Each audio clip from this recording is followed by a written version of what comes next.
People say you can't change your career at 30, that's when you're meant to be settling down.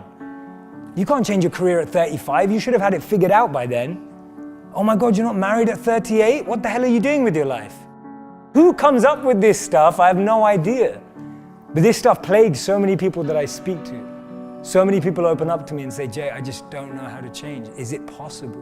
What do you think this guy was before he became who he is? He used to be a PE teacher, right? Sports teacher at a high school.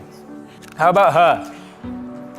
She was a telemarketer for 2 weeks. How about her?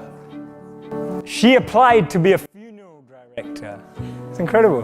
What happens in society is that we're clouded by the noise of family expectations, the noise of our parents, the noise of our brothers and sisters' expectations. I grew up in a family where you could either be a doctor, a lawyer, or a failure, right? Those were my 3 options. Anything else would just count me as a failure. I would have failed. So basically I failed, right? I'm standing up here in front of you all as a failure.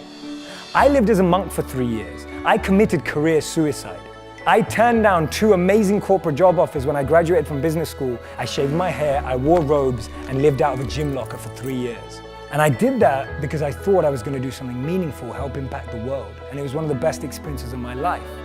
But more than becoming a monk, what that trained me to do was drop out with the rules. People told me, if you come back in 3 years, you'll never get a job. They told me, if you become a monk, people don't think you're weird forever. No girl's ever gonna talk to you. People told me, they were like, well, when you come back to real life, like, will you even be able to talk English? Like, people were just really weirded out. I'm just like, okay, I think monks speak English. And there was so much different noise that I was hearing when I made that decision. And the funny thing is, from having not been a monk for 4 years now, I'm in one of the most incredible periods of my life that I could ever have asked for. And so much of that is based on the fact that I decided to do something different.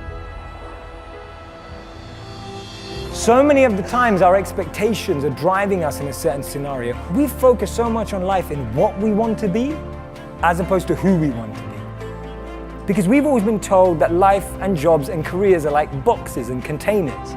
There's only a finite number of options. There is no formula, there is no pattern.